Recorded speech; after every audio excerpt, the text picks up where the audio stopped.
बिस्मिल्लाहिर्रहमानिर्रहीम। अस्सलाम वालेकुम क्लास, मेरा नाम गुलाम असगर है और आज हम सब्जेक्ट स्टार्ट करने जा रहे हैं इंट्रोडक्शन टू मैनेजमेंट। पहला लेक्चर है ऑनलाइन, ठीक है। आप इससे पहले एक सब्जेक्ट पढ़ चुके हैं इंट्रोडक्शन टू बिजनेस, वो इसका प्री रिक्विजिट था और उसमें आप इसका इंट्रोडक्शन पढ़ चुके हैं। आज हम इससे बेसिक से स्टार्ट करते हैं और ये कंप्लीट करेंगे सब्जेक्ट जो है हम 16 लेक्चर्स में। जी, सबसे पहले हम देखते हैं डेफिनेशन को। डेफिनेशन से पहले हम देखते हैं कि आउटलाइन हमें क्या कहती है। आपकी आउटलाइन वीक 1 में है, who are the managers, what is the management, what do the managers do, what are the challenges of managing, why study management. ये आपकी आउटलाइन है वीक 1 की, जिसे आज हम कवर करने वाले हैं। जी, स्टार्ट करते हैं। सबसे पहले मैनेजर्स। मैनेजर्स कौन होते हैं? इससे पहले आप पढ़ चुके हैं ऑर्गेनाइजेशन की डेफिनेशन, ऑर्गेनाइजेशन का आप स्ट्रक्चर पढ़ चुके हैं। आपने कहा कि सबसे पहले शेयर होल्डर्स होते हैं, शेयर होल्डर्स मिलकर क्या करते हैं, बोर्ड बनाते हैं और बोर्ड के मेंबर्स सेलेक्ट करते हैं चेयरमैन को या फिर सीईओ को, और सीईओ के नीचे जितनी भी लाइन होती है वो सारी मैनेजर्स की होती है, जिसमें आपका चीफ एग्जीक्यूटिव ऑफिसर होता है, ह्यूमन रिसोर्स मैनेजर होता है, प्रोडक्शन मैनेजर होता है और बहुत से मैनेजर्स होते हैं। आपको पहले डिटेल में पढ़ाया जा चुका है टॉपिक। आज देखते हैं कि मैनेजर की डेफिनेशन क्या है। ये रॉबिन्स की बुक है जिसे हम फॉलो कर रहे हैं, आप इसका लेटेस्ट एडिशन परचेज कर लें। तो मैनेजर की डेफिनेशन क्या है ji? Someone who works with and through other people by coordinating their work activities in order to accomplish organization's goals। Manager की ये ड्यूटी है कि वो खुद अपना काम और अपने एम्प्लॉयज़ के साथ मिलकर इस तरह से काम करे कि ऑर्गेनाइजेशंस के गोल्स को अचीव कर सके। दोबारा रिपीट करता हूँ कि मैनेजर उस पर्सन को कहेंगे जो खुद और दूसरे लोगों के साथ मिलकर काम करता है ताकि ऑर्गेनाइजेशन के मकासद गोल्स उनको अचीव किया जा सके। अब नेक्स्ट पे चलते हैं जी, टाइप्स ऑफ मैनेजर्स। कितनी तरह के मैनेजर्स होते हैं? हम वैसे तो मैनेजर्स की टाइप इस तरह से आप नहीं कह सकते कि सर एक ह्यूमन रिसोर्स मैनेजर होता है, दूसरा प्रोडक्शन मैनेजर है, प्रोडक्शन मैनेजर के साथ आपका प्लांट मैनेजर है, उसके बाद सेल्स मैनेजर है, मार्केटिंग का मैनेजर है, एडवर्टाइजमेंट का मैनेजर है। नहीं, हम उसे इस तरह से नहीं डिफाइन कर सकते। हम क्या करते हैं कि लेवल्स पे डिफाइन करते हैं कि ये 3 लेवल्स के जो है मैनेजर्स होते हैं। Top managers, top level management होती है, मिडिल लेवल और फिर first line management. Top management क्या करती है? टॉप मैनेजमेंट आपकी डिसीजन मेकिंग करती है, पॉलिसी मेकिंग करती है, वो policies rules and regulation set करते हैं। मिडिल मैनेजमेंट जो होती है, मिडिल मैनेजर्स वो एक ब्रिज के तौर पर काम करते हैं between first line and top managers, ठीक है। दोनों के दरमियान ब्रिज के तौर पर काम करते हैं। जो पॉलिसीज आपकी टॉप मैनेजमेंट बनाती है वो आपकी middle management first line managers को कन्वे करती है और first line managers non managerial employees को यूज करते हुए उन पॉलिसीज को कामयाब बनाते हैं, ऑर्गेनाइजेशन का पर्पस अचीव करते हैं। ठीक है जी, क्लियर सबको? अब नेक्स्ट पे चलते हैं जी, मैनेजमेंट है क्या? मैनेजमेंट की डेफिनेशन क्या है? मैनेजमेंट की डेफिनेशन भी वही है जिसमें हमने मैनेजर की डेफिनेशन अभी पढ़ी। यहाँ हमने कहा था कि manager someone who works with, यहाँ हम कहेंगे कि management is a process where people works with and other through peoples by coordinating their work activities in order to accomplish organization goals। ठीक है, मैनेजमेंट क्या कहलाएगा? मैनेजमेंट उसका प्रोसेस कहलाएगा। अब मैनेजमेंट का एक काम होता है, मैनेजमेंट क्या करती है कि अपने वर्क को एफिशिएंटली एंड इफेक्टिवली करती है। अब दोनों चीज़ें, एफिशिएंसी क्या होती है, इफेक्टिवनेस क्या होती है, दोनों को सेपरेट हम देखते हैं। एफिशिएंसी को देखते हैं। एफिशिएंसी क्या होती है कि डूइंग थिंग्स राइट, कि जो भी टास्क आपको असाइन किया गया है उस टास्क को आप रिसोर्सेज को कम से कम इस्तेमाल करते हुए अपने उस टास्क को अचीव कर सकें। ठीक है, इसको कहते हैं डूइंग द थिंग्स राइट। दूसरा है इफेक्टिवनेस। इफेक्टिवनेस किसे कहते हैं? इफेक्टिवनेस कहते हैं डूइंग द राइट थिंग्स। अक्सर ऐसा होता है कि मैनेजर्स जो हैं वो एम्प्लॉयज़ को टास्क असाइन नहीं करते और एम्प्लॉयज़ अपने बिहाफ पर खुद अपनी ड्यूटीज असाइन करते हुए काम करने लगते हैं, या फिर अपने वक्त को ज़ाया करते हैं, या फिर ऐसी एक्टिविटीज़ में बिजी रहते हैं जिस एक्टिविटी का अभी उन्हें कोई फ़ायदा नहीं होता। तो मैनेजर की ये ड्यूटी है कि वो अपने एम्प्लॉयज़ को ड्यूटीज़ इस तरह से असाइन करे कि वो ऑर्गेनाइजेशंस के गोल्स को एफिशिएंटली एंड इफेक्टिवली अचीव कर सके। अब एफिशिएंसी में दोबारा बताता हूँ, एफिशिएंसी की डेफिनेशन जो ड्रॉ की गई है वो ड्रॉ की गई है आपके रिसोर्सेज आर लिमिटेड से। देखिए रिसोर्सेज बहुत कम है, लकड़ी है इस्तेमाल हो रही है, जंगल है काटे जा रहे हैं, सारे रिसोर्सेज यूज़ किए जा रहे हैं, कोयला यूज़ किया जा रहा है, ठीक है। आपके एनर्जी क्राइसिस हैं, क्यों क्राइसिस हैं? क्योंकि आपके पास रिसोर्सेज नहीं है। तो रिसोर्सेज कम होने की वजह से ये कंक्लूजन ड्रॉ किया जाता है कि रिसोर्सेज को एफिशिएंटली यूज़ किया जाए। उस एफिशिएंसी को कहा जाता है डूइंग द थिंग्स राइट, ताकि वेस्ट मटेरियल कम हो, ठीक है, चीज़ें कम से कम इस्तेमाल हों और फ़ायदा सबसे ज़्यादा हो। दूसरा इफेक्टिवनेस, कि आप ऐसी एक्टिविटीज़ को ही अचीव करें, ऐसी एक्टिविटीज़ पर अमल करें जो कि ऑर्गेनाइजेशन गोल्स को अचीव करने में आपकी हेल्प करें। जी नेक्स्ट चलते हैं जी। अब what do managers do, managers क्या काम करते हैं? उसके लिए हम 3 अप्रोचेस यूज़ करते हैं। अभी हमने जो डेफिनेशन पढ़ी वो एक ओवरऑल व्यू था। अगर उस डेफिनेशन में भी देखो तो वो डेफिनेशन बहुत पुरानी है, जबकि आजकल ऑर्गेनाइजेशंस का जो माहौल है वो चेंज हो चुका है, डायनामिक इन्वायरमेंट है कि डे टू डे क्या है कि एक्टिविटीज़ चेंज हो रही हैं, लोग नए नए मेथड्स लेके आ रहे हैं, नई नई पॉलिसीज लेके आ रही हैं। अब सिर्फ मैनेजर्स ही वो रोल परफॉर्म नहीं करते, अब जो नॉन मैनेजरियल एम्प्लॉयज़ थे पहले, अब वो भी कुछ मैनेजमेंट एक्टिविटीज़ अप्लाई कर रहे होते हैं। जैसे आपका सुपरवाइजर है वो नीचे एम्प्लॉयज़ को मैनेज कर रहा है, तो इसलिए हम डिफाइन नहीं कर सकते कि मैनेजर्स की क्या डेफिनेशन होगी, क्योंकि वो डेफिनेशन बहुत पहले दी गई थी। अब हम मैनेजर्स को कैसे डिफाइन करते हैं? 3 अप्रोचेस के जरिए। कौन सी अप्रोचेस हैं ये? Management functions, management roles and management skills. कौन कौन से 3 अप्रोचेस हैं? Functions, roles and skills. Function, roles and skills. Next चलते हैं जी। सबसे पहले फंक्शंस की बात करते हैं, मैनेजमेंट फंक्शंस। आपको I2B के अंदर मैनेजमेंट फंक्शंस का पूरा क्वेश्चन डिटेल में पढ़ाया गया है। अब मैं इसे सिर्फ रिव्यू कर देता हूँ। आपको पता है कि टोटल 4 तरह के फंक्शंस होते हैं जो कि एक मैनेजमेंट परफॉर्म करते हैं। कौन कौन से? Planning, organising, leading and controlling. ठीक है, planning, organising, leading and controlling. सबसे पहले प्लानिंग को देखते हैं कि प्लानिंग में क्या होता है। अब देखें कि प्लानिंग हमेशा टॉप लेवल मैनेजमेंट करती है। क्या हो रही है प्लानिंग? क्या आप अपने सबसे पहले गोल्स को डिफाइन करें कि आपने अचीव क्या क्या करना है। इसको रिपीट करने से पहले मैं आपको एक चीज़ याद दिला दूं कि आपने विजन स्टेटमेंट, मिशन स्टेटमेंट पढ़ रखी है। ठीक है, विजन स्टेटमेंट क्या होता है कि आज से 50 साल के बाद हम अपनी ऑर्गेनाइजेशन का मुस्तकबिल कहाँ देखते हैं, इसे विजन स्टेटमेंट कहते हैं। फिर होती है mission statement. Mission statement related होती है 1 साल तक। 1 साल के अंदर अंदर आपने क्या एक्टिविटीज़ करनी है और कौन से मकासद को अचीव करना है। अब मिशन स्टेटमेंट को पूरा करने के लिए आप क्या करते हैं? अपने गोल्स सेट करते हैं। ठीक है, उन गोल्स को अचीव करने के लिए आप प्लान्स बनाते हैं। उस प्लान्स को स्ट्रेटजी बोला जाता है। आप देखें, दोबारा से देखें कि प्लानिंग के प्रोसेस के अंदर सबसे पहले आपने क्या किया? Define goals. उसके बाद आपने क्या किया कि आपने स्ट्रेटजीज को एस्टेब्लिश किया। स्ट्रेटजीज जब एस्टेब्लिश होंगी फिर आपने क्या किया? सब प्लान्स बनाए कि आपने एम्प्लॉयज़ को असाइन किया टास्क कि वो ये टास्क परफॉर्म करें। ऑर्गेनाइजिंग क्या करती है? ऑर्गेनाइजिंग जो है ऑर्गेनाइजेशन से निकला है और ऑर्गेनाइजेशन कहते हैं तंजीम को। तंजीम का मतलब ये है कि ये तय करना कि क्या होना ज़रूरी है और कौन क्या परफॉर्म करेगा। ठीक है, अब देखें ना, what needs to be done, how it will be done and who is to do it. ये चीज़ें ड्यूटीज़ असाइन करना ऑर्गेनाइजिंग में आता है। ठीक है, आप देखते हैं अपने एम्प्लॉयज़ को ऑर्गेनाइजेशन के गोल्स के मुताबिक, एम्प्लॉयज़ के स्किल्स के मुताबिक आप उन्हें टास्क असाइन कर देते हैं। अब जब आपने प्लान्स भी बनाए, गोल्स सेट किए, प्लान्स डेवलप किए, डेवलप करने के बाद आपने टास्क असाइन कर दिया एम्प्लॉयज़ को।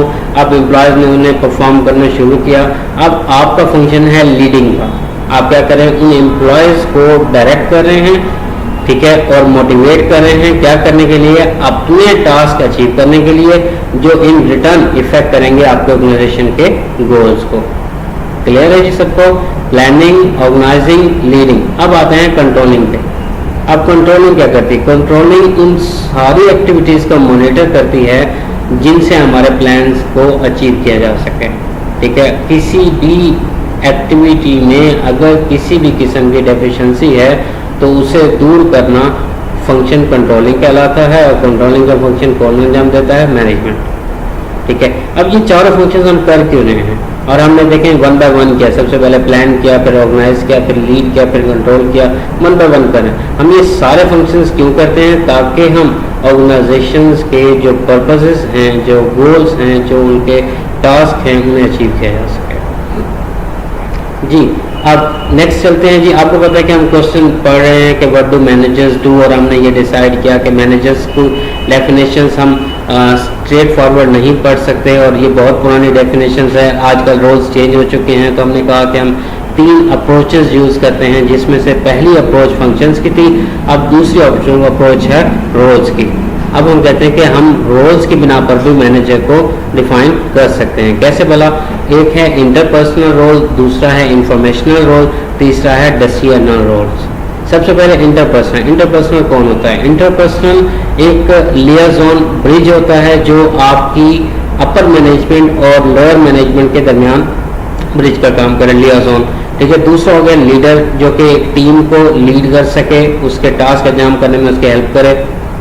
वो किस तरह का लीडर है, हम उससे उसकी क्या क्या क्वालिटीज़ हैं, ये हम किसी और चैप्टर में, लीडरशिप वाले चैप्टर में डिस्कस करेंगे, वो भी फर्दर आएगा आगे। उसके बाद है इंफॉर्मेशनल रोल। इंफॉर्मेशनल रोल में मॉनिटर करता है मैनेजर, डिसेमिनेटर दूसरों को इन्फॉर्म करता है, फिर स्पोक्स पर्सन, अगर किसी को इन्फॉर्म करना है या कोई प्रेजेंटेशन देनी है या फिर किसी प्रोजेक्ट को एलेबोरेट करना है, तो वो कौन करेगा? स्पोक्स पर्सन करेगा। फिर है डिसीजनल रोल। डिसीजनल रोल सबसे पहला लफ्ज़ देखें, एंटरप्रेन्योर लिखा हुआ है। आप एंटरप्रेन्योर का चैप्टर भी पढ़ चुके हैं I2B में। एंटरप्रेन्योर की डेफिनेशन आपने पढ़ी थी कि who kicks out the existing economic order and creates a new one, कि जो एग्जिस्टिंग इकोनॉमिक ऑर्डर को तबाह कर दे और नया इकोनॉमिक सिस्टम लेकर आए। ठीक है, फिर रिसोर्स एलोकेटर, फिर नेगोशिएटर। अब ये तीनों क्या है कि मैनेजर्स को डिफाइन करने के लिए, कि आपने ये कहा कि मैनेजर्स को 3 अप्रोचेस के जरिए डिफाइन किया जा सकता है। सबसे पहली अप्रोच थी फंक्शन, दूसरी अप्रोच थी रोल्स। अब तीसरी अप्रोच पे चलते हैं। तीसरी अप्रोच है आपकी स्किल्स। तीसरी अप्रोच कौन सी है? स्किल्स। अब देखें जरा, इन्होंने कहा कि स्किल्स जो है वो डिफरेंट मैनेजमेंट लेवल पर डिफरेंट स्किल्स रिक्वायर्ड होती हैं। अब ये सबसे बेस्ट डेफिनेशन है स्किल्स की बिना पर अप्रोच करना। तो टॉप मैनेजर के पास कॉन्सेप्चुअल स्किल्स होती हैं। कॉन्सेप्चुअल स्किल्स से मुराद के वो पॉलिसीज बनाएगा, वो फ्यूचर को देखेगा, 2 साल बाद क्या होना चाहिए। मिडिल मैनेजर्स ह्यूमन स्किल्स, क्योंकि उसे ब्रिज के तौर पर काम करना होता है आपकी लोअर मैनेजमेंट और कॉन्सेप्ट और टॉप मैनेजमेंट के साथ। फिर है लोअर लेवल मैनेजर्स।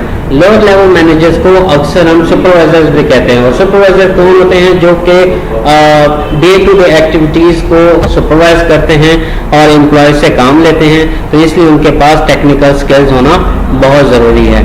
अब दोनों में सबसे ज़्यादा इंपॉर्टेंट ह्यूमन स्किल है। ठीक है, आप ये देख रहे हैं ना कि ये रेड डॉट नज़र आ रहा है, ये बताना चाह रहा है कि जिसमें रेड कलर सबसे ज़्यादा है वो सबसे ज़्यादा इंपॉर्टेंट है। लेकिन कंसेप्चुअल स्किल भी इंपॉर्टेंट है, लेकिन टेक्निकल स्किल्स भी इंपॉर्टेंट है, लेकिन दोनों को काम लेने वाला कौन है? ह्यूमन स्किल्स वाले हैं। अब ये देखते हैं कि चेंजिंग ऑर्गेनाइजेशन के पहले क्या ऑर्गेनाइजेशन थी। ये जो मैं बार बार कह रहा हूँ कि ये मैनेजर की डेफिनेशन दी गई है, ये बहुत पुरानी दी गई है, आजकल न्यू डेफिनेशन नहीं आई।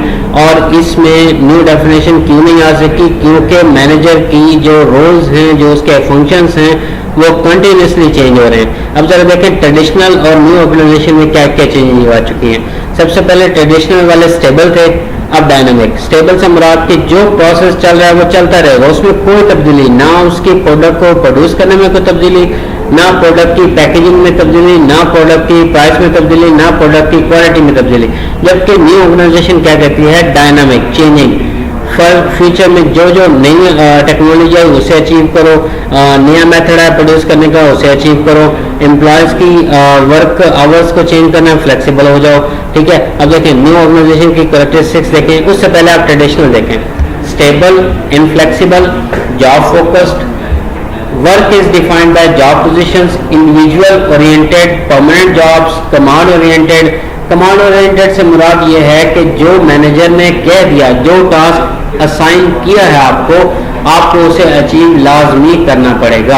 आपके पास उसके अलावा कोई और चारा नहीं। Manager always make decisions, rule oriented, relatively homogeneous workforce, work days defined as 9 to 5। देखिए आजकल क्या होता है, शिफ्टों में काम होता है, 6 to 2 होता है, फिर 2 to 6 होता है, फिर 6 to 10 होता है। इस तरह से आजकल शिफ्टों में काम करता है। जैसे ही फ्लेक्सिबिलिटी हम एम्प्लॉयज़ को दे देते हैं। हायरार्किकल रिलेशनशिप मीन्स वही है कि अपर मैनेजमेंट का कोई ताल्लुक नहीं है लोअर मैनेजमेंट के साथ। लोअर मैनेजमेंट से डील करने के लिए मिडिल मैनेजमेंट मौजूद है, लेकिन मिडिल मैनेजमेंट ही डील करेगी अपर मैनेजमेंट के साथ। Work at organisational facility during specific hours. अब न्यू ऑर्गेनाइजेशन क्या कहती है? अब देखें, यहाँ हमने देखा कि ये स्टेबल है, तो यहाँ हमने देखा ये डायनेमिक है। ये इनफ्लेक्सिबल है, तो ये फ्लेक्सिबल है। यहाँ जॉब फोकस, जो जॉब दी गई उसे परफॉर्म करना। यहाँ स्किल फोकस, जिसमें आप माहिर, आपको वो काम करना पड़ेगा। Work is defined by job position, यहाँ है work is defined by in terms of task to be done. Individual oriented, team oriented. Permanent jobs, यहाँ पे टेम्परेरी जॉब्स, ठीक है। उसके बाद इन्वॉल्वमेंट ओरिएंटेड, फिर employ participation in decision making. Customer oriented, diverse workforce. Work days have no time boundaries, lateral and networked relationships, work anywhere, anytime।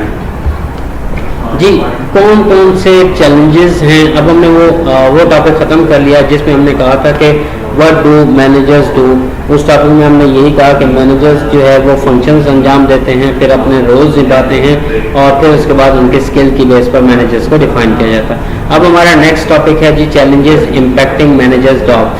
वो कौन कौन से चैलेंजेस हैं, मैं इन सारे कॉन्सेप्ट को वन बाय वन डिस्कस कर लेता हूँ। सबसे पहले है एथिक्स। एथिक्स किसे कहते हैं?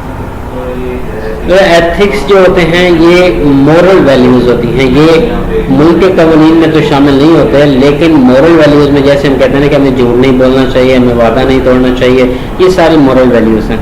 तो एथिक्स ऐसी रिस्पॉन्सिबिलिटीज़ होती हैं जो गवर्नमेंट के कवानीन के मुताबिक तो आप पे लागू नहीं होती, बट ये है कि आप खुद पे ज़रूर लागू कर लेते हैं। डाइवर्सिटी कहते हैं चेंजिंग को, चेंजेस को। डाइवर्सिटी का मतलब कंटिन्यूसली वर्ल्ड चेंज हो रही है, कस्टमर का टेस्ट चेंज हो रहा है, कस्टमर की डिमांड चेंज हो रही है, तो मैनेजर को उसके लिहाज से परफॉर्म करना पड़ता है। फिर है ग्लोबलाइजेशन, जैसे ग्लोबलाइज बिजनेस हो रहा है। ये वन बाय वन हम फर्दर भी अभी डिस्कस कर रहे हैं। देखें चैलेंजेस, सबसे पहले एथिक्स को क्या कहता है? Increase emphasis on ethics education. आजकल एथिक्स का सब्जेक्ट पढ़ाया जाता है। वर्कफोर्स डाइवर्सिटी, एक पर्सन के पास सिर्फ एक स्किल हो वो काम नहीं कर सकता ऑर्गेनाइजेशन पे, उसे मल्टी टैलेंटेड होना पड़ेगा। फिर हम जेंडर बेस पे मिनोरिटी, एथनिक्स और दूसरे एम्प्लॉयज़ को भी रखते हैं। कल्चरल बेसिस पे भी डिफ्रेंशिएट करते हैं, ठीक है। आजकल बहुत बड़ा इशू है ये वर्कफोर्स डाइवर्सिटी का।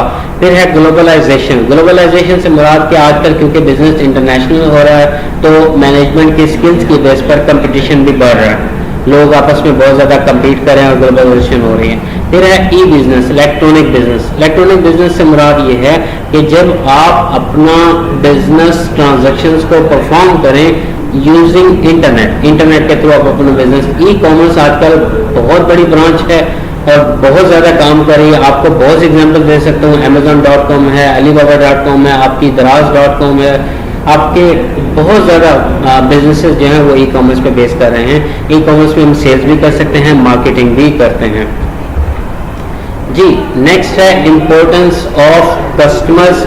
कस्टमर, क्योंकि कस्टमर, आजकल कस्टमर की इम्पोर्टेंस इसलिए बढ़ गई है कि कस्टमर का डायरेक्ट रिलेशनशिप है विद ऑर्गेनाइजेशन। कस्टमर से फीडबैक लिया जाता है। अब कस्टमर क्या डिमांड करता है? जैसे हाई क्वालिटी सर्विसेज है, और उसके पास क्या है कि आप की ऑर्गेनाइजेशन कस्टमर को रिस्पॉन्स करती है, उनकी कंप्लेंट्स का कंप्लेंट सेंटर बना दिए हैं, क्वालिटी प्रोडक्ट्स जनरेट की जा रही हैं, क्वालिटी क्लेम किए जाते हैं, वारंटी क्लेम किए जाते हैं, ठीक है, सब कुछ इम्पोर्टेंस कस्टमर। इनोवेशन, अब हम ये देख रहे हैं कि किसी भी, देखें ना, हम अभी टॉपिक हमारे चल रहे हैं कि किसी भी मैनेजर को किस तरह के चैलेंजेस का सामना करना पड़ता है। अब इन चैलेंजेस में अगला चैलेंज है इनोवेशन। इनोवेशन कहते हैं कि कोई नई चीज़ ईजाद करना, ठीक है, चीज़ों को मुख्तलिफ तरीक़ों से परफॉर्म करना, ठीक है। अब मैनेजर्स क्या करते हैं कि अगर उनके पास इनोवेटिव आइडियाज़ कम हैं तो वो अपने एम्प्लॉयज़ को इनकरेज करते हैं कि वो नए नए आइडियाज़ लेकर आएँ आपके पास। नेक्स्ट है जी नॉलेज मैनेजमेंट। नॉलेज मैनेजमेंट ये कहती है कि ऐसी ऑर्गेनाइजेशन जहाँ पर एक लर्निंग कल्चर को डेवलप किया जाए, कि अगर आपके पास कोई स्किल नहीं भी है तो आपका सुपरवाइजर या आपका जो एम्प्लॉय है वो आपको वो स्किल सिखाएगा, आपको परफॉर्म करना सिखाएगा। क्या होता है कि नॉलेज मैनेजमेंट, कि जिसके पास नॉलेज अच्छा है वो नॉलेज शेयर करेगा, जिसके पास स्किल है वो दूसरों को स्किल्स को अडॉप्ट करने की कोशिश करेगा। अब देखें learning organisation versus traditional. Traditional में क्या होता था? ट्रेडिशनल में ये होता था कि एटीट्यूड टुवर्ड्स चेंज, कि अगर कोई नई चीज़ आपने अडॉप्ट की है और वो काम कर रही है तो अब उसे तब्दील मत करो। जबकि लर्निंग ऑर्गेनाइजेशन ये कहती है कि आप उसे मुसलसल तब्दील करते रहें, क्योंकि वो ज़्यादा अरसे तक काम नहीं करेगी। एटीट्यूड टुवर्ड न्यू आइडियाज़, ठीक है। अब न्यू आइडियाज़ की तरफ एटीट्यूड क्या है कि if it wasn't invented here rejected, अगर हमने उसको नहीं बनाया तो उसे रिजेक्ट कर दो।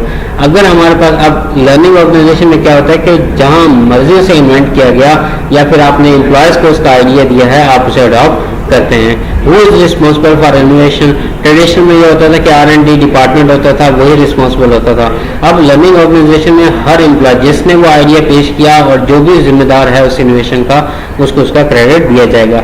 सबसे बड़ा फेयर क्या होता था कि हम गलती न कर बैठे, जबकि आजकल कहते हैं जी आप कोई बात नहीं, सीख रहे हैं, सीखें उसे, ठीक है, वो सबसे अडॉप्ट मत करें मिस्टेक को। कंपेटिटिव एडवांटेज, पहले हम सिर्फ कम्पीट करते थे प्रोडक्ट पे या सर्विस पे, आजकल हम क्या करते हैं एक्सपर्टीज पे, नॉलेज पे, क्वालिटी पे, प्राइस पे, हर एक एस्पेक्ट पे आप क्या करते हैं कम्पीट करते हैं। मैनेजर की जॉब क्या होती थी? दूसरों को कंट्रोल करना, जबकि अब क्या है जॉब? Enables others. हम क्या करते हैं अपनी पावर्स को उठाकर, मैनेजर्स अपनी पावर्स को उठाकर अपने एम्प्लॉयज़ को दे देता है कि आप इन पावर्स को अचीव करें, परफॉर्म कर सकते हैं। Why study management, last topic है इस चैप्टर का कि हम आखिर मैनेजमेंट को पढ़ते ही क्यों हैं। सबसे पहला जो इसका पॉजिटिव पॉइंट है वो ये है यूनिवर्सलिटी ऑफ मैनेजमेंट, कि आज जो भी ऑर्गेनाइजेशन हो वहाँ अच्छी मैनेजमेंट की ज़रूरत होती है। The reality of work, reality of work ये है कि एम्प्लॉयज़ को या तो मैनेज करना पड़ता है या फिर वो मैनेज हो जाते हैं, ठीक है, दोनों में से एक। एंटरप्रेन्योरशिप, एंटरप्रेन्योरशिप की डेफिनेशन आपको पहले भी बता चुका हूँ। एंटरप्रेन्योरशिप कहते हैं कि न्यू इनोवेटिव आइडियाज़ को यूज़ करते हुए बिजनेस को परफॉर्म करना, बिजनेस की एक्टिविटीज़ को अंजाम देना। Thank you so much. आपका ये पहला लेक्चर है और आपका वीक 1 जो है वो इसमें कवर हो जाता है। पहला चैप्टर है।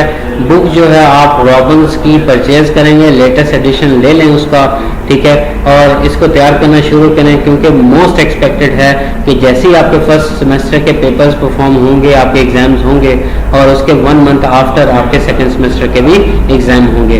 तो इस चैप्टर में आपका जो एक क्वेश्चन मैनेजमेंट फंक्शंस का बन सकता है, फिर है कि आपके चैलेंजेस कौन कौन से हैं, ये क्वेश्चंस को प्रिपेयर करें। नेक्स्ट क्लास में आप आउटलाइन नेक्स्ट जो है उससे एक दफ़ा रिव्यू करके आइएगा ताकि आपको पढ़ने में आसानी